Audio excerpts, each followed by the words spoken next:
तो कैसे हैं आप सभी लोग। एक बार आप सभी का बहुत बहुत स्वागत है हमारे चैनल JRM एजुकेशन हब में। जैसा कि आप सभी जानते हैं कि हम अभी बोर्ड टारगेट बैच लेकर आए हैं जिसमें हमारे इंपॉर्टेंट क्वेश्चन करवाए जा रहे हैं। लेकिन आज हम जो पढ़ने वाले हैं वो हम रिवीजन करने वाले हैं, ठीक है, साइंस का। तो क्लास 10th का चैप्टर 1 जो है, क्या कहते हैं, केमिकल रिएक्शन एंड इक्वेशन, उसका हम वन शॉट रिवीजन करेंगे, जिसमें इसी वन वीडियो में, एक ही वीडियो में क्या करने वाले हैं, हम इस पूरे चैप्टर को कवर करने वाले, ठीक है। तो जिन बच्चों ने नहीं पढ़ा है अभी, तो वो इस वीडियो से या फिर क्या कहते हैं इस चैप्टर से वो क्या कर सकते हैं, डायरेक्टली एक ही शॉट में, एक ही बार में क्या कर सकते हैं, उसको रिवाइज कर सकते हैं, ठीक है। तो हम रिवीजन करवाने वाले हैं, डीपली नहीं पढ़ेंगे, लेकिन हाँ वो सब चीज़ें पढ़ेंगे जो आपके लिए एग्जाम के पॉइंट ऑफ व्यू से जितना इंपॉर्टेंट होगा, ठीक है बेटा। चलिए, तो आज करने वाले हैं हम चैप्टर 1 क्लास 10th का साइंस सब्जेक्ट। आपको पता ही है साइंस चल रहा है तो साइंस डाल लेंगे, और कौन सी है, क्लास 10th है। तो जिन बच्चों को क्लियर ना हो, पता ही है वैसे तो बच्चों को, तो क्लास 10th का साइंस पढ़ने वाले हैं चैप्टर 1, ठीक है। चैप्टर का नाम है केमिकल रिएक्शन एंड इक्वेशन। आप सभी लोग चाहें तो अपनी नोटबुक वगैरह लेके बैठ जाइए और अपनी बुक एनसीईआरटी की बुक जो है वो लेकर बैठ जाइए, क्योंकि आप जानते हैं एनसीईआरटी से बढ़िया बुक कुछ नहीं होती है। लेकिन अगर आपके पास रेफरेंस बुक है कोई सी, तो वो भी लेके बैठ सकते हैं, ठीक है बेटा। तो हम शुरू करने वाले हैं। तो अब जब बात की जाती है केमिकल रिएक्शन की, ठीक है, तो केमिकल रिएक्शन में जो है वो इंपॉर्टेंट ये है कि वो बनती कैसे है, केमिकल रिएक्शन बनती कैसे है। तो केमिकल रिएक्शन अगर नॉर्मली बात की जाए तो आपको पता ही है कि उसमें क्या होते हैं, जो बच्चे जानते हो कि इसमें क्या होता है, कुछ रिएक्टेंट होते हैं। क्या होते हैं बेटा, रिएक्टेंट होते हैं कुछ रिएक्टेंट्स होते हैं, और एक तरफ क्या होते हैं, प्रोडक्ट्स होते हैं, हाँ या ना। तो ऐसे कंपाउंड या ऐसे एलिमेंट्स या ऐसे सब्सटेंस कह सकते हो तुम, जो क्या हो, लेफ्ट हैंड साइड में होते हैं, और क्या होते हैं, वो क्या करते हैं, मिक्स होते हैं। क्या होते हैं, मिक्स होते हैं, रिएक्ट करते हैं, और एक क्या करते हैं, एक नया कंपाउंड क्या करते हैं, वो फॉर्म करते हैं। क्या करते हैं, एक नया कंपाउंड फॉर्म कर सकते हैं, ठीक है। और हो सकता है बीच में उसकी कोई हेल्प कर रहा हो, हीट वगैरह करके, या फिर किस तरीके से, वो इंटरमीडिएट कहलाता है, ठीक है बेटा। चलिए, तो कोई ऐसे सब्सटेंस हो सकते हैं, कंपाउंड हो सकते हैं, जो क्या कर सकते हैं, जो मिक्स होकर या रिएक्ट होकर क्या बनाते हैं, एक नया सब्सटेंस बनाए। क्या बनाए, नया सब्सटेंस। तो जो मिलके बना रहे हैं, जो कंपाउंड वगैरह जो शुरुआत में जो बना रहे हैं, उनको हम क्या बोलते हैं बेटा, उनको हम बोलते हैं रिएक्टेंट। ये आपको पता है। और जो न्यू कंपाउंड बन रहा है, जो न्यू सब्सटेंस निकल के आ रहा है, उसको हम क्या बोलते हैं बेटा, उसको मान लो x + y आया तो कोई XY कंपाउंड बन गया। याद रखना, x + y जो कंपाउंड था, ये जो कंबाइन हुआ है, ठीक है, तो ये इसकी प्रॉपर्टीज हो सकता है, इसकी कुछ अलग प्रॉपर्टीज हो, इसकी कुछ अलग प्रॉपर्टीज हो, डिफरेंट प्रॉपर्टीज हो सकती हैं इनकी, ठीक है बेटा। क्या हो सकती हैं, डिफरेंट प्रॉपर्टीज हो सकती हैं, इसकी कुछ डिफरेंट प्रॉपर्टीज हो सकती हैं। ऐसा समझ आया, ठीक है। लेकिन जब हम एक नया कंपाउंड देखेंगे, एक नया प्रोडक्ट जब बनेगा, इन दोनों से कंबाइन होके, रिएक्ट होके, तो एक नया कंपाउंड बनेगा, इसकी भी बिल्कुल डिफरेंट प्रॉपर्टीज होंगी। अपने किससे, अपने जो रिएक्टेंट थे उनसे अलग ही प्रॉपर्टीज होंगी। तो ये जो प्रोसेस है, जो टोटल प्रोसेस है, इसको हम क्या बोलते हैं बेटा, केमिकल रिएक्शन। क्या बोलते हैं बेटा, केमिकल रिएक्शन बोलते हैं। यहां तक क्लियर आप सभी का। तो केमिकल रिएक्शन क्या होता है, कुछ ऐसे रिएक्टेंट्स या कुछ ऐसे कंपाउंड जो कंबाइन होकर या मिलके, दो या दो से ज्यादा हो सकते हैं, एक नया प्रोडक्ट क्या करते हैं, एक नया प्रोडक्ट बनाते हैं, ठीक है। तो इस प्रोसेस को हम क्या बोलते हैं, केमिकल रिएक्शन बोलते हैं। क्या बोलते हैं बेटा, केमिकल रिएक्शन बोलते हैं। तो यहां तक आपके क्लियर है, ठीक है। इसे हम इरेज कर लेते हैं, ठीक है बेटा। अब बात ये देखी जाती है, चलिए अभी यहां तक लिखे देते हैं, ठीक है। अब बात ये की जाती है, ये तो बन गया कि एक नया, क्या है, नया इन्होंने कंपाउंड फॉर्म कर लिया, ठीक है। अब बात ये की जाती है, तो इसको हम बोलते हैं रिएक्टेंट, इसको क्या बोलते हैं, प्रोडक्ट बोलते हैं। यहां तक बात क्लियर है। अब बात की जाए कि जब ये रिएक्शन होती है, क्या होती है बेटा, जब रिएक्शन होती है तो हमें क्या क्या चेंजेस देखने को मिलेंगे, क्या क्या, केमिकल रिएक्शन की वजह से हमें क्या क्या, और केमिकल रिएक्शन में क्या क्या चेंजेस देखने को मिलेंगे, वो आप देखेंगे। तो जो चेंजेस होते हैं, क्या होते हैं बेटा, चेंजेस जो होते हैं ड्यूरिंग रिएक्शन, केमिकल रिएक्शन में जो क्या कहते हैं चेंजेस जो होंगे, या केमिकल रिएक्शन के द्वारा जो चेंजेस होंगे, वो हमें क्या क्या देखने को मिलेंगे। पहला जो हमें देखने को मिलेगा वो ये देखने को मिलेगा कि आपका जो स्टेट है, क्या है? स्टेट। स्टेट का मतलब आप पता ही है, सॉलिड हो सकता है, लिक्विड हो सकता है, गैस हो सकता है। जो भी कंपाउंड का क्या होगा, हो सकता है पहले कुछ लिक्विड रहे हो, बाद में वो क्या बना, सॉलिड हो गया हो, या हो सकता है कुछ पहले लिक्विड रहे हो वो बाद में गैस हो गए हो, या हो सकता है पहले गैस और कुछ लिक्विड रहे हो बाद में सॉलिड चेंज। तो स्टेट में चेंज हो रहा है, किसमें चेंज हो रहा है? स्टेट में चेंज हो रहा है। उसकी जो स्थिति है ना वो स्टेट ही चेंज हो रही है। तो पहले तो क्या होता है आपके, किसमें होता है बेटा? Changes in state. तो पहले एक तो स्टेट में चेंज होगा, ये चेंज आप देखते हुए चला, ये हम सारा डिवाइड चल रहे हैं, ठीक है। ऐसा कुछ पॉइंट नहीं होगा जो हम आपका कवर ना कर रहे हैं, ठीक है बेटा। हो सकता है जो डिलीटेड सिलेबस है वो नहीं कराएंगे आपको, क्योंकि वो आपको पढ़ने की जरूरत है भी नहीं, ठीक है। तो जो इंपॉर्टेंट होगा वो हम करवाएंगे। तो एक तो आपको किसमें हो गया बेटा? स्टेट में चेंज हो गया, कि आपके सॉलिड, लिक्विड है या गैस है, और वो प्रोडक्ट में जाकर क्या बन रहा है, तो वो आपका चेंज हो गया। दूसरा जो आपको देखने को मिलेगा बेटा वो ये है कि चेंजेज होंगे किसमें, चेंजेस इन कलर। तो आपको दूसरा कलर में चेंज देखने को मिलेगा। हो सकता है यहां पर आपके कुछ रिएक्टेंट रहे हों, उनका अलग डिफरेंट कलर हो, बाद में जाके वो अलग ही कलर चेंज कर दें। तो इस टाइप के जो क्या कहते हैं आपको चेंज देखने को मिलेंगे, तो आपको कलर में चेंज देखने को पक्का मिलने वाला है। थर्ड जो बात की जाए तो आपको समझ में आ गया स्टेट मतलब आपको समझ में आ गया सॉलिड हो सकता है जो बाद में लिक्विड हो जाए, इस तरीके से आपके स्टेट में चेंज होगा। दूसरा जो है बेटा वो आपके कलर में चेंज हो सकता है। किसमें चेंज हो सकता है बेटा? कलर में। हो सकता है कोई चीज पहले पिंक रही हो या रेड रही हो, बाद में जाके वो कुछ और चेंज हो जाए, या हो सकता है कोई चीज ग्रीन रही हो, कुछ भी हो, जो भी कलर होगा हो सकता है प्रोडक्ट में जाके क्या हो जाए बेटा, वो अलग ही चेंज हो जाए। तो इस तरीके चेंज जो होंगे वो आपके कलर में चेंज, तो आपको कलर में भी स्टेट में देखने को चेंज मिलेंगे और कलर में चेंज देखने को मिलेंगे। अब बात की जाए कि और क्या चेंजेस आपको देखने को मिलेंगे, तो बेटा थर्ड जो चेंज आपको देखने को मिलेगा वो क्या देखने को मिलेगा? इवोल्यूशन वगैरह। जब रिएक्शन हो रही होगी ड्यूरिंग, मैंने कहा ना केमिकल रिएक्शंस के द्वारा आपको कुछ रिएक्शंस मतलब कुछ चेंजेस देखने को मिलेंगे। तो आपको जो देखने को मिलेगा जरूरी नहीं है कि सिर्फ रिएक्टेंट वगैरह में ही कोई चेंज हो सकता। और अब जो आपको कुछ जो एक्स्ट्रा जो आपको दिखेंगे वो आपको गैस वगैरह देखने को मिलेगी। इवोल्यूशन ऑफ गैस, किसको बेटा? Evolution of gas. तो आपको गैस वगैरह में भी क्या करने को मिलेगा? चेंज देखने को क्या? आपको गैस वगैरह इवोल्यूएट होती मिलेंगी, इवॉल्व होती हुई मिलेंगी, जैसे हाइड्रोजन गैस वगैरह, ऑक्सीजन गैस वगैरह, कार्बन डाइऑक्साइड गैस वगैरह, ये सारी आपको वहां देखने को मिलेंगी। फोर्थ जो चेंज है आप देखते हैं और इस रिएक्शन में होते हुए देखते हैं वो ये है कि टेम्परेचर में चेंज आता है। किसमें आता है बेटा? टेम्परेचर में चेंज आता है। Changes in temperature. हो सकता है कुछ ऐसा रिएक्टेंट हो जो पहले एकदम ठंडा हो, क्या हो? ठंडा हो, लेकिन जब उसे रिएक्ट किया जाता है, क्या किया जाए? रिएक्ट किया जाए तो क्या करता है वो हीट हो जाए। उसका जो पानी है वो एकदम जो भी उसमें हो, जरूरी थोड़ी कि वाटर ही हो, कुछ ऐसे उसमें केमिकल हो जो बहुत ज़्यादा क्या करें उसको एकदम गर्म कर दें, हीट कर दें। तो आपको किस में देखने को मिलेगा बेटा?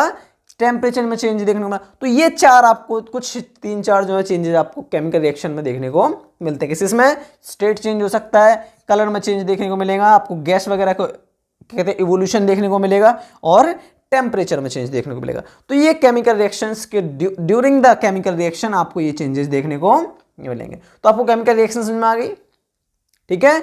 सेकंड जो है वो आपको क्या समझ में आ गया कि उसमें चेंजेस क्या क्या होते हैं, यहां तक समझ में आया बेटा। अब थर्ड बात करते हैं, इसे इरेज कर लेते हैं, ठीक है। चलिए यहां तक आपका हो गया। चलिए अब थर्ड जो बात करते हैं वो ये है बेटा कि केमिकल रिएक्शन जो होती है उसको रिप्रेजेंट करने का आपको पता ही है, पहले रिएक्टेंट होंगे, बाद में आपको पता ही है कि क्या, ये सारे आपको सिंबल वगैरह भी याद होते हैं। अगर आपसे नॉर्मली मैं केमिकल रिएक्शन की डेफिनेशन पूछूं तो आप क्या बताएंगे, ये बताइए। मैं आपसे पूछूं कि केमिकल रिएक्शन होता क्या है, नॉर्मली पूछूं आपसे, तो आप क्या जवाब देंगे इसका, बताइए। What do you mean by chemical reaction, जो आपको मन कर रहा हो।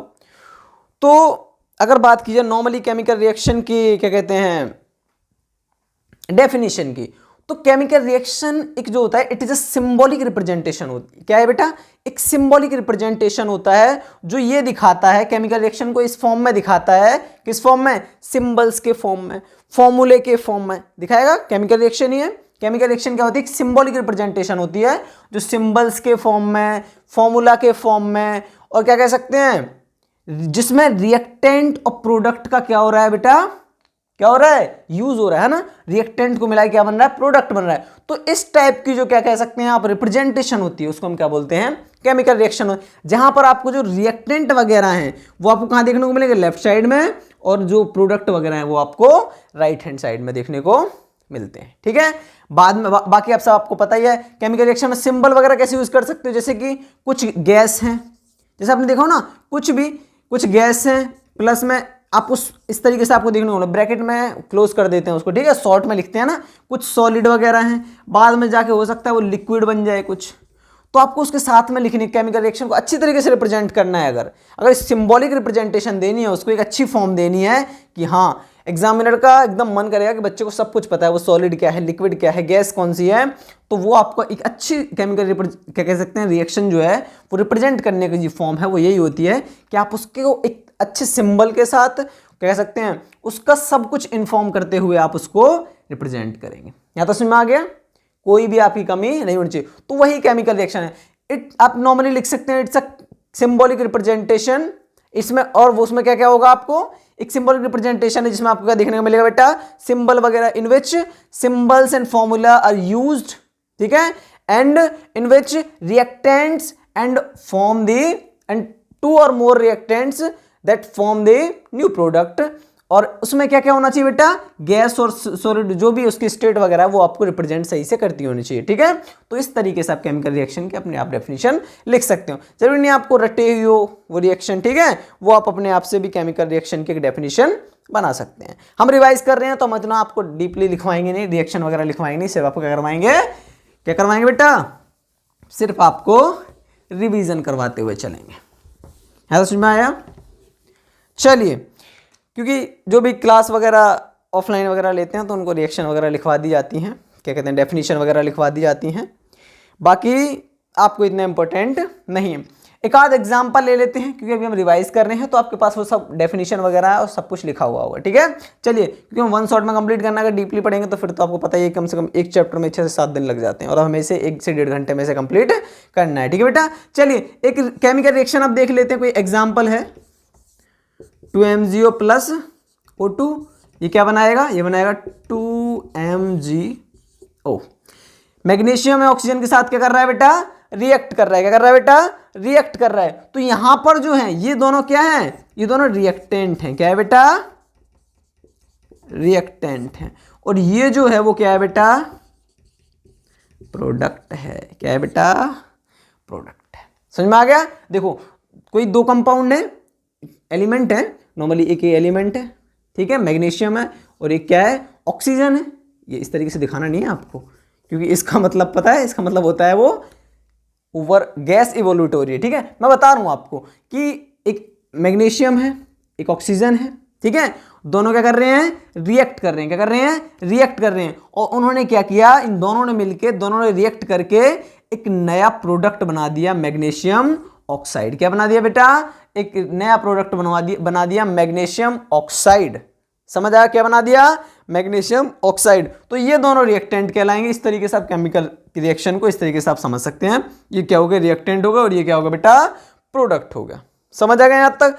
अब बात की जाए, यहां तक तो अगर केमिकल रिएक्शन होती है, अभी तो हम सिर्फ नॉर्मली इसका इंट्रो पढ़ रहे हैं, अभी जो मेन चैप्टर है वो शुरू हुआ ही नहीं है। ठीक है, अब बात की जाए किसकी? कि जो केमिकल रिएक्शन जो है उनको बैलेंस करना बहुत इंपॉर्टेंट है। ये बहुत इंपॉर्टेंट टॉपिक है बेटा, क्योंकि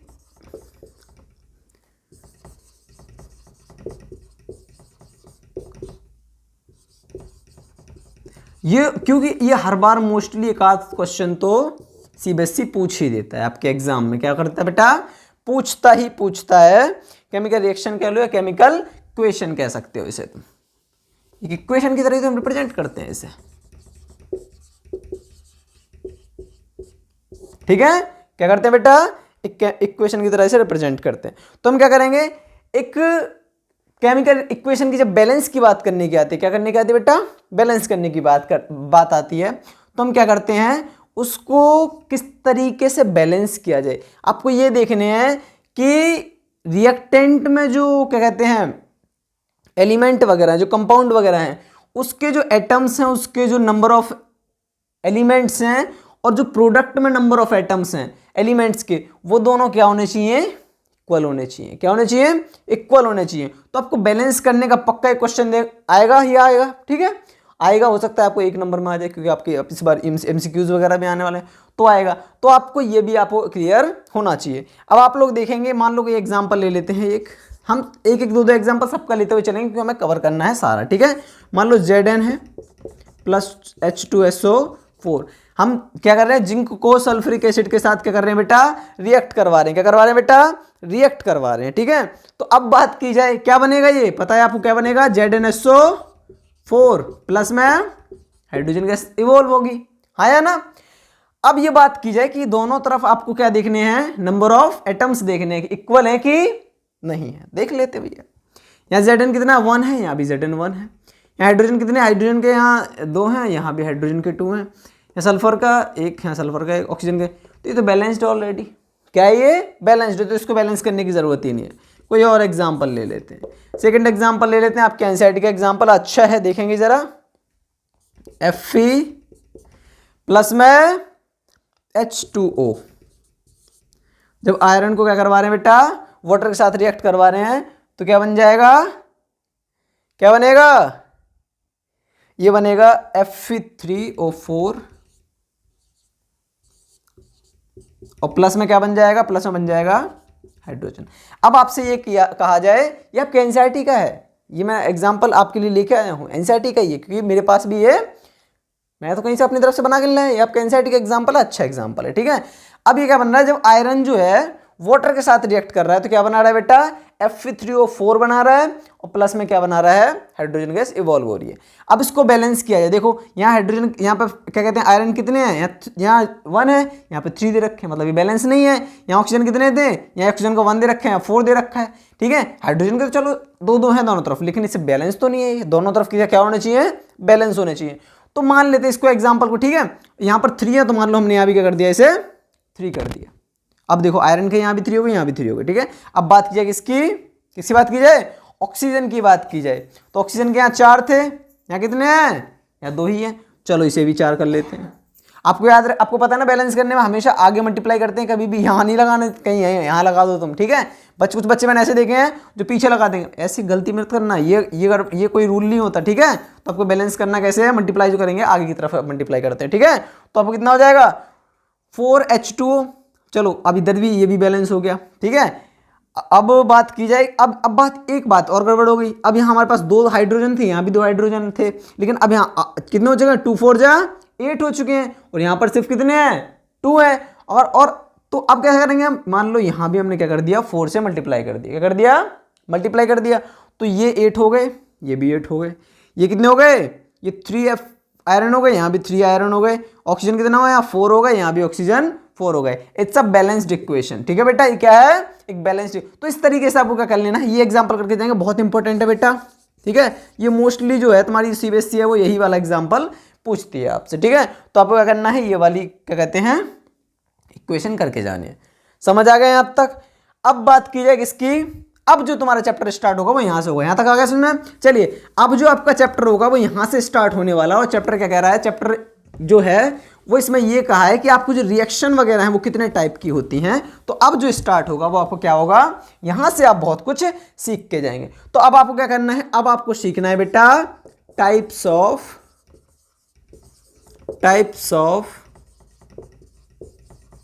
केमिकल रिएक्शन, ये तो आपको पता ही है। अब केमिकल रिएक्शन के आपको टाइप्स पढ़ के जाने, क्या पढ़ के जाने बेटा, टाइप्स पढ़ के जाने, ठीक है। तो अब बात की जाए कि पहला टाइप क्या होता है, तो 4 टाइप के पाए जाते हैं। कितने टाइप के आपको पता ही है, 4 से 5। आप ऑक्सीडेशन रिडक्शन को भी, आप रिडॉक्स रिएक्शन वगैरह को उसको भी उसमें ले लेते हैं, ठीक है। लेकिन जो मेन है वो 4 है, कितने हैं, 4 है। तो टाइप्स ऑफ केमिकल रिएक्शन में पहला कौन सा है, पहला है बेटा आपका कॉम्बिनेशन रिएक्शन। कौन सी बेटा, कॉम्बिनेशन रिएक्शन है। तो कॉम्बिनेशन से तो आपको वैसे ही पता चल रहा होगा, कॉम्बिनेशन का मतलब, कॉम्बिनेट मतलब जुड़ जाना कोई चीज, कॉम्बिनेशन हो जाना, कॉम्बिनेट कर जाना, हाँ या ना। कॉम्बिनेशन का मतलब समझ होता है कंबाइन हो जाना कोई चीज, हाँ या ना। तो केमिकल रिएक्शन का मतलब है कोई सिंगल प्रोडक्ट है, क्या है बेटा, मान लो कोई सिंगल है, फिर कह सकते हैं दो या दो से ज्यादा है, कितने बेटा, दो या दो से ज्यादा रिएक्टेंट है, क्या है बेटा, रिएक्टेंट है, और वो कोई सिंगल प्रोडक्ट फॉर्म कर रहे हैं, क्या कर रहे हैं बेटा, single form. A reaction in which two और मोर कंपाउंड और सब्सटेंस विच मेक आर, क्या करते हैं, single compound, which make single compound is known as combination reaction. समझ आएगा यहां तक। कौन सी रिएक्शन, यहां पर मान लो कुछ ऐसे कंपाउंड है बेटा, दो या दो से ज्यादा कंपाउंड ऐसे हो सकते हैं, या फिर कह सकते हैं दो या दो से ज्यादा एलिमेंट हो सकते हैं जो कंबाइन होकर क्या करते हैं, क्योंकि कॉम्बिनेशन रिएक्शन है तो कंबाइन होकर एक नया प्रोडक्ट बनाए, क्या बनाए, क्या बनाते हैं, to form a single compound, या फिर कहते हैं कोई to form a new compound, वो कैसा होना चाहिए, सिंगल कंपाउंड होना चाहिए। तो इस तरीके को हम क्या बोलेंगे, इस तरीके की रिएक्शन जो होगी उसको हम क्या बोलेंगे, कॉम्बिनेशन रिएक्शन बोलेंगे। देख लेते हैं, मान लो कोई एक्स है और कोई वाई है, क्या है बेटा, एक्स कंपाउंड है और वाई कंपाउंड है, ठीक है, वो मिलकर क्या बना रहे हैं, अब देखो कंबाइन हो रहे नहीं हो रहे हैं, तो इसीलिए हम इसको कॉम्बिनेशन रिएक्शन बोल रहे हैं। जब कंबाइन होकर एक नया प्रोडक्ट बना रहे हैं, क्या बना रहे हैं, एक नया प्रोडक्ट, एक्स वाई या कोई जेड कंपाउंड बन जाए, कुछ अलग ही प्रॉपर्टीज हो सकती है उसकी, ठीक है। तो इस तरीके का जो क्या होगा, इस तरीके का, या फिर ए प्लस बी, आप जो भी मान सकते हैं, आपको वो मानने की जरूरत है, ठीक है। वो आप पर डिपेंड करता है कि आप कैसे रिप्रेजेंट कर रहे हो। तो मान लो कोई दो कंपाउंड है इस तरीके से जो जुड़कर एक सिंगल कंपाउंड बना रहे हैं, क्या बना रहे हैं, सिंगल कंपाउंड कंबाइन होकर, तो इस तरीके की रिएक्शन को हम क्या बोलते हैं, कॉम्बिनेशन रिएक्शन। क्या बोलते हैं बेटा, कॉम्बिनेशन रिएक्शन बोलते हैं, ठीक है। एक एग्जांपल ले लेते हैं, अच्छा एग्जांपल है आपके एनसीईआरटी का है। एग्जांपल क्या कह रहा है, कैल्शियम ऑक्साइड, क्या बेटा, कैल्शियम ऑक्साइड जो है उसको हम किसके साथ, वाटर के साथ रिएक्ट करा दें, किसके साथ, वाटर के साथ रिएक्ट करा दें, तो क्या बनेगा, तो ये आपको रिएक्शन याद होनी चाहिए, अच्छी है, क्या है, CaOH का होल ट्वाइस बनता है, क्या बनता है बेटा, CaOH का होल ट्वाइस, जिसे हम क्या बोलते हैं, स्लेक्ड लाइम, क्या बोलते हैं, स्लेक्ड लाइम। तो लाइम ये बन जाता है, स्लेक्ड लाइम बनता है कैल्शियम ऑक्साइड को जब वाटर के साथ रिएक्ट, देखो कंबाइन हो रहा नहीं हो रहा है कैल्शियम ऑक्साइड के साथ वाटर, तो एक कंपाउंड ये था, एक कंपाउंड ये रहा, दोनों सब्सटेंस मिलके, दोनों कंपाउंड मिलके क्या बना रहे हैं, एक नया प्रोडक्ट बना रहे हैं, एक सिलेक्ट लाइन। अब देखो इन दोनों प्रॉपर्टीज अलग अलग थी, इसकी अलग ही प्रॉपर्टी, डिफरेंट प्रॉपर्टीज के साथ एक सिंगल कंपाउंड बना दिया, ठीक है। तो इस तरीके की रिएक्शन जो होती है बेटा, उनको हम क्या बोलते हैं, कॉम्बिनेशन रिएक्शन। और भी एग्जांपल करवा लेते हैं। अब जो कॉम्बिनेशन रिएक्शन की जो इंपॉर्टेंट रिएक्शन है वो मैं आपको करवा देता हूं, ठीक है, यहां तो समझ में आ गया। चलिए, कॉम्बिनेशन रिएक्शन ही चल रहा है अभी हमारा, तो इतना डरने की बात नहीं है। इसमें जो इंपॉर्टेंट है वो मैं आपके लिए लेके आया हूं, और जो भी इंपॉर्टेंट रिएक्शन है एनसीईआरटी वगैरह की, या फिर जो भी आपका एग्जाम से रिलेटेड है, वो हम इसको आपको कवर करवाने वाले, ठीक है। तो अब बात की जाए इसकी, देख तो हमने कह दिया जो क्या कहते हैं, कैल्शियम ऑक्साइड जब वाटर के साथ रिएक्ट करेगा तो क्या बनाएगा बेटा, CaOH का होल ट्वाइस, इसमें सिलेक्ट लाइन बनाएगा। अब एक और एग्जांपल ले लेते हैं, जैसे कि कोई और एग्जांपल, जब CaOH का होल ट्वाइस ही, जब क्या कहते हैं, जो सिलेक्ट लाइन है ना, उसको ही मान लो हम किसके साथ रिएक्ट करा रहे हैं, हमने मान लो कार्बन डाइऑक्साइड के साथ रिएक्ट कराया, किसके साथ, कार्बन डाइऑक्साइड के साथ रिएक्ट कराया, तो क्या बनेगा, तो बनेगा कैल्शियम कार्बोनेट, क्या बनेगा, CaCO3 प्लस में जो बनेगा आपका वो बनेगा वाटर, क्या बनेगा, वाटर। तो ये आपकी कॉम्बिनेशन रिएक्शन, देखो दोनों मिलके कुछ कंबाइन कर रहे हैं, ठीक है, हाँ साथ में वाटर भी आ रहा है, लेकिन ये देखो कि आपको दो मिलके जो हैं क्या बना रहे हैं बेटा, एक नया प्रोडक्ट बना रहे हैं। तो ये भी आपको किसमें, कॉम्बिनेशन रिएक्शन में आपके एनसीईआरटी में देखने को मिलेगा। और ये रिएक्शन इंपॉर्टेंट है तो आप लोग याद करके जा सकते हैं, मैंने शायद आपको लिखवाई भी है, जो क्या कहते हैं बोर्ड टारगेट बैच में जो बच्चे पढ़ रहे होंगे, इंपॉर्टेंट क्वेश्चन जो कर रहे होंगे, उनको पता होगा कि ये रिएक्शन जो है वो इंपॉर्टेंट है, ठीक है।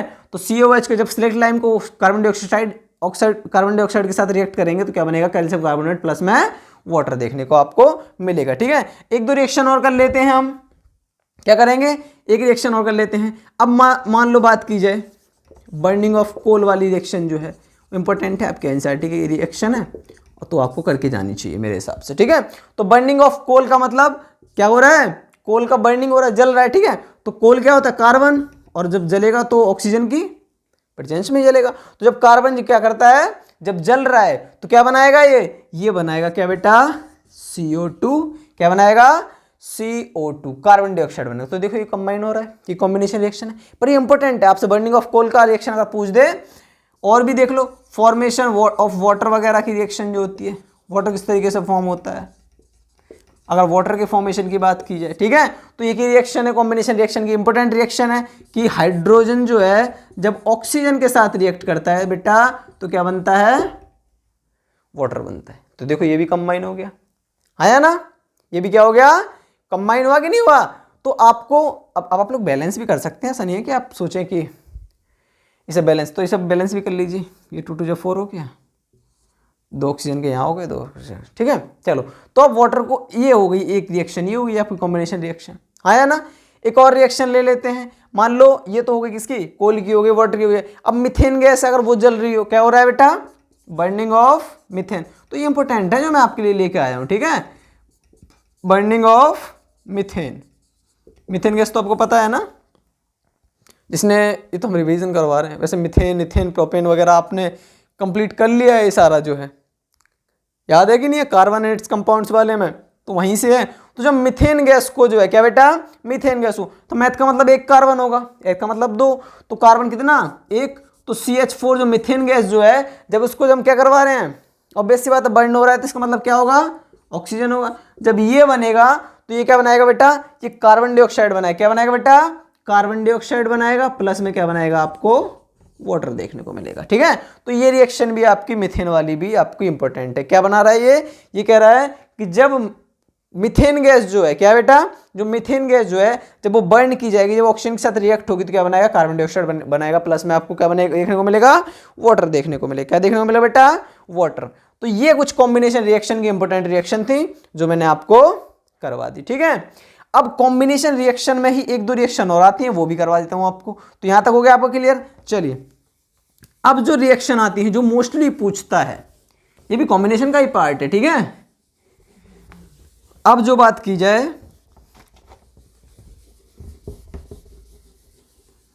वो बात की जाए कि कॉम्बिनेशन रिएक्शन तो हो गया। अब 1 2 रिएक्शन आती है एक्सोथर्मिक, आपने सुना होगा एंडोथर्मिक वगैरह। तो एक्सोथर्मिक जब रिएक्शन की बात की जाए, किसकी, एक्सोथर्मिक रिएक्शन की, तो दोज रिएक्शंस, ऐसी रिएक्शंस, वे रिएक्शन जिसमें आपको हीट जो है, एक्सो का मतलब सुना रहा आपका, एक्सो का क्या मतलब, एक बात आपको, एक्सो और एंडो का आपको मैं इसी तरीके से बता देता हूं कि एक्सो का मतलब होता है हीट का क्या होना, निकलना। एक्सो मतलब बाहर, एंडो मतलब अंदर, इस तरीके से आप याद कर सकते हैं। तो जब हीट जो रहती है वो क्या होती है, जब बाहर निकलती है, क्या होती है, बाहर निकलती है हीट, रिलीज होती है हीट, तो उस रिएक्शन को हम क्या बोलेंगे, एक्सोथर्मिक बोलेंगे। क्या बोलेंगे बेटा, एक्सोथर्मिक। लेकिन जब हीट को एब्जॉर्ब किया जाएगा, क्या हो जाएगा, जब एब्जॉर्ब को मतलब अंदर जा रही है, एब्जॉर्ब हो रही है मतलब हीट अंदर जा रही है, तो उस तरीके की। और एक बात बताओ, जब हीट जो एक्सोथर्मिक रिएक्शन, अच्छा ये चीज देख लो, अब सोचें ये बात को कि जब हीट निकलेगी तो हमारा सराउंड कैसा हो जाए, सराउंडिंग जो है हमारे चारों तरफ जो एनवायरमेंट है वो कैसा हो जाएगा, गर्म हो जाएगा। तो एक्सोथर्मिक रिएक्शन में आपको क्या देखने को मिलता है, जब हीट जब रिलीज होती है तो हमारा सराउंडिंग जो होता है, जो हमारे चारों तरफ का जो क्या होता है, एरिया जो होता है, वो गर्म हो जाता है। कैसा हो जाता है बेटा, गर्म हो जाता है। लेकिन एंडोथर्मिक जब अच्छा एक रूम में है, बहुत ज्यादा हीट थी, उसमें क्या थी, हीट, और मैंने क्या किया, उस सारी हीट को खींच लिया। क्या किया, सारी जो जितनी भी हीट थी, मान लो कुछ एक घर में जो है, क्या है, एक घर में एकदम धुरंधर अच्छे क्या थे, ताकतवर इंसान है, जो बहुत ज्यादा गर्मी है जिनके अंदर की, हाँ आज तो मार देंगे है ना। तो ऐसे लोग थे, और उन सबको क्या किया मैंने, पकड़ के और जेल में डाल दिया। जो बन रहे थे ना गुंडे टाइप के, दिखा रहे थे कि हाँ तुझे मार देंगे, और तो उनको हमने क्या किया, पकड़ के अंदर डाल दिया एग्जाम जेल में। तो अब क्या हो जाएगा, वहां का माहौल जो होगा वो क्या हो जाएगा, ठंडा पड़ जाएगा। तो ऐसे आप याद कर सकते हैं। तो एक्सोथर्मिक में वैसे लोग होते हैं जो कि कैसे, जो बाहर निकल जाते हैं, जब बाहर निकल जाएंगे तो क्या, माहौल खराब हो जाएगा। लेकिन जब हमने खींच लिया तो क्या किया, एंडोथर्मिक हो गया। क्या हो गया, उनकी हीट खींच ली, हमने उन्हें जेल में डाल दिया, तो क्या वो माहौल कैसा हो गया, एकदम कूल हो गया। कैसा हो गया, कूल। तो एक्सोथर्मिक रिएक्शन में आपको ये देखने को मिलेगा कि जो जितना भी सराउंडिंग वगैरह होगा वो कैसा हो जाता है, वो टेम्परेचर की वजह से कैसा हो जाता है, एकदम हीट हो जाता है, एकदम गर्म हो जाता है, ठीक है, हॉट सराउंडिंग हो जाता है। लेकिन जब एंडोथर्मिक की बात की, किसकी, एंडोथर्मिक रिएक्शन, तो उसमें क्या होता है, हीट एब्जॉर्ब कर ली जाती है और हमारा सराउंडिंग जो है वो कैसा हो जाता है, एकदम कूल डाउन हो जाता है। समझ आ गया यहाँ तक? तो एक्सोथर्मिक रिएक्शन ऐसी रिएक्शन जिसमें आपको हीट देखने को मिलेगी। क्या होता है, क्या देखने को मिलेगी? Release heat. आपको हीट देखने को मिलेगी। क्या देखने को मिलेगी? हीट देखने को मिलेगी। और आपका सराउंडिंग जो होगा चेंजेस इन टेम्परेचर, क्या कह सकते हैं, राइज टेम्परेचर कह सकते हो। आपका टेम्परेचर जो क्या हो जाता है, बढ़ जाता है। तो ऐसी रिएक्शन जो आपको देखने को मिलेंगी तो वो रिएक्शन क्या कहलाएंगे, आपकी एक्सोथर्मिक रिएक्शन। अब एक्सोथर्मिक रिएक्शन का एग्जांपल ले लेते हैं। आपको पता है राइस वगैरह चावल वगैरह खाते हैं ना, तो वो क्या होता है, कार्बोहाइड्रेट्स पाया जाता है उसमें, ठीक है। जब हम खा लेते हैं कार्बोहाइड्रेट्स जब मिल जाता है, जब कार्बोहाइड्रेट हमारे शरीर में ब्रेक डाउन होता है, क्या होता है, ब्रेक डाउन होता है, ठीक है। तो जब ब्रेक डाउन होता है तो क्या होता है, फिर वो ग्लूकोज में चेंज हो जाता है। किसमें? ग्लूकोज में। और जब ग्लूकोज को हम, जब हमारे शरीर में ऑक्सीजन के साथ ग्लूकोज रिएक्ट करता है ना बेटा, किसके साथ, ऑक्सीजन के साथ, तब हमें एनर्जी मिलती है कहीं जाके, ठीक है। चावल खाए, सोचो इतनी प्रोसेस है, तब क्या मिलती है हमें, एनर्जी। और ये हमने बायो में पढ़ा था, अभी जो हमारा लाइफ प्रोसेस है उसमें पढ़ा था कि इस रिएक्शन को क्या बोलते हैं हम, रिस्पायरेशन रिएक्शन। तो आप याद रखें कौन सी, रिस्पायरेशन। तो वहीं उसी का एग्जांपल ले लेते हैं एक्सोथर्मिक में। तो ग्लूकोज जो है क्या बेटा, ग्लूकोज C6H12O6, ये तो आपको पता है क्या बेटा, C6H12। तो अब सोचिए, मैंने अभी क्या बताया था, मैंने बताया था कि जब ऑक्सीजन, क्या कहते हैं, ग्लूकोज, कार्बोहाइड्रेट तो ब्रेक डाउन हुआ, जब कार्बोहाइड्रेट ब्रेक डाउन हुआ तो क्या बना, ग्लूकोज बना। और ग्लूकोज का क्या किया हमने, ग्लूकोज को रिएक्ट करवाया। क्या करवाया, पता है मैंने, ऑक्सीजन के साथ मिलेगा तो ऑक्सीजन के साथ हम इसे क्या करवाएंगे, रिएक्ट करवाएंगे। किसके साथ, ऑक्सीजन के साथ। जब ऑक्सीजन के साथ पेट में मिलेगा तब क्या मिलेगा, तो हमें एनर्जी मिलती है। क्या मिलती है बेटा, एनर्जी मिलती है। तो अब जो रिएक्शन आपको देखने को मिलेगी, इसमें जो देखने को मिलेगी वो क्या मिलेगा, वो मिलेगा आपको आप बैलेंस्ड इक्वेशन याद कर सकते हैं नॉर्मली, पर मैं आपको बता देता हूँ। 6CO2 कार्बन डाइऑक्साइड देखने को मिलेगा, और क्या मिलेगा आपको, वाटर देखने को मिलेगा। क्या देखने को मिलेगा, वाटर देखने को मिलेगा। और साथ में आपको क्या मिलेगी, एनर्जी। इसी एनर्जी को जो बोलते हैं हम, क्या बोलते हैं, जो आपको एक्सोथर्मिक रिएक्शन, जो हमारी एनर्जी हमारी बॉडी जो लेती है वो यही एनर्जी होती है, ठीक है। तो यहां पर आपको क्या होगा, जो आपका टेम्परेचर जो होता है एकदम क्या हो जाता है, एकदम हाई हो जाता है, ठीक है। आपको एनर्जी मिलती है, ठीक है। वहां से आपका टेम्परेचर में क्या होता है, राइज हो जाता है। हमारी शरीर बॉडी में एकदम क्या आ जाती है, ताकत आ जाती है, ठीक है। एकदम टाइट हो जाता है, एकदम हमारी क्या होता है, हीट हो जाती है हमारे शरीर में। जो खाना वाना खाते हैं ना, एनर्जी आ जाती है, तो ऐसे होता है, ठीक है बेटा। तो इस तरीके से आप क्या कर सकते हैं, एक्सोथर्मिक का रिएक्शन आप याद कर सकते हैं। माइक भी और निकल जाता है बार बार, कोई नहीं, निकल ले, तेरे दिन है, ठीक है। तो ये आपको क्या है, आपको रिएक्शन, एक्सोथर्मिक रिएक्शन इस तरीके से देखने को मिलेगी। अब बात की जाए एंडोथर्मिक की, मैंने आपको बताई दी। इसमें क्या होता है, क्या था बेटा, इसमें जो आपको देखने को मिलेगा एंडोथर्मिक में, एंडोथर्मिक रिएक्शन में क्या, इसमें आपको कुछ भी ज़्यादा इंपॉर्टेंट याद करने की ज़रूरत नहीं है। वो सिर्फ इतना याद रखिए कि इसमें क्या होता है कि जो पहला पॉइंट तो ये रखिए कि ये क्या करता है, एब्जॉर्ब कर लेता है हीट को, एब्जॉर्ब द हीट को एब्जॉर्ब कर लेता है। और हमारा क्या कर देता है, कूल डाउन सराउंडिंग, सराउंडिंग क्या कर देता है, ये हमारे चारों तरफ का जो सराउंडिंग होता है उसको क्या कर देता है बेटा, ये कूल डाउन कर। जब हीट खींच लेगा सारी तो क्या हो जाएगा, कूल डाउन हो जाएगा। ये आप ये अगर आप एग्जाम्पल की बात करें तो आपको रिएक्शन वगैरह की याद करने की जरूरत नहीं है। आप एग्जाम्पल इस तरीके से याद कर सकते हैं कि जो वेजिटेबल मैटर वगैरह होते हैं ना, वेजिटेबल जो भी क्या कहते हैं, जो भी सब्जी वगैरह के जो छिलके वगैरह हो सकते हैं एक तरीके से, ठीक है। तो उसको अगर कंपोस्ट में, किसमें, वेजिटेबल का जो मैटर होता है, वेजिटेबल मैटर जो भी होता होगा, ठीक है। तो वेजिटेबल में बहुत चीज़ें होती हैं वेजिटेबल मैटर में, उसको किसमें, कंपोस्ट में चेंज कर दो, किसमें, कंपोस्ट में चेंज कर दो। तो ये आप एग्जांपल लिख सकते हैं, किसमें, एंडोथर्मिक रिएक्शन में। तो इतना इंपॉर्टेंट नहीं है, एक्सोथर्मिक थी, मैंने आपको डीपली करवा दी है। तो मैं वही रिएक्शन आपके लिए सही से लिख के लाया हूँ जो आपके लिए इंपॉर्टेंट है। यहाँ समझ में आ गया। अब बात की जाए किसकी, अब जो ये तो हो गई हमारी कॉम्बिनेशन रिएक्शन चल रही थी, अभी क्या चल रही थी, कॉम्बिनेशन रिएक्शन का ये पार्ट चल रहा था सारा। अब बात की जाए सेकंड पॉइंट जो है वो क्या है बेटा, वो सेकंड रिएक्शन क्या कहती है, सेकंड जो टाइप है वो है डिकम्पोजिशन रिएक्शन। क्या है बेटा, आप लोगों को पता होगा, कमेंट में पिन जल्दी कमेंट कर दिया कीजिए आप इस चीज़ को, ठीक है। ताकि हमें भी पता चले कि हमारे बच्चे पढ़ रहे हैं या नहीं पढ़ रहे हैं। नालायक पढ़ तो रहे ही नहीं है, इतना पढ़ रहे होते तो आज रिवीजन क्यों कर रहे होते वन शॉट में। पर नहीं करो, अच्छी बात है। थोड़ा सा कहीं बहुत से बच्चे ऐसा नहीं करना, रिवीजन करना है। बहुत से बच्चे अच्छा हमें बता रहे हो सर जी, नहीं देख रहे आपकी यूट्यूब, हम दूसरे चैनल पर चल। नहीं नहीं बच्चे पढ़ो ठीक है हमारा भी तो भला होना चाहिए कुछ थोड़ा सा। नहीं हम भी चाहते हैं आपका भला, आप कहीं से पढ़ो बच्चे, डिपेंड नहीं करता कि आप कहाँ से पढ़ रहे हैं, वो तो सब मजाक की बातें हैं, बस आप पढ़ो ठीक है। तो बेटा आज के लिए इतना ही, बाकी मिलते हैं अगली क्लास में। तब तक के लिए आप लोग अपना ध्यान रखिए, हेल्थ का ख्याल रखिए और चैनल को सब्सक्राइब कर लीजिए। वीडियो को लाइक कमेंट एंड शेयर जरूर कीजिएगा ठीक है। और मेहनत करते रहिए क्योंकि मेहनत का फल हमेशा मीठा होता है ठीक है बेटा। तब अगली वीडियो तक के लिए बहुत बहुत शुक्रिया आप सभी का। चलिए bye bye, take care, thumbs up कर दीजिए और वीडियो को like and comment and share जरूर कीजिएगा ठीक है। चलो बहुत बहुत शुक्रिया बेटा आप सभी का। चलिए।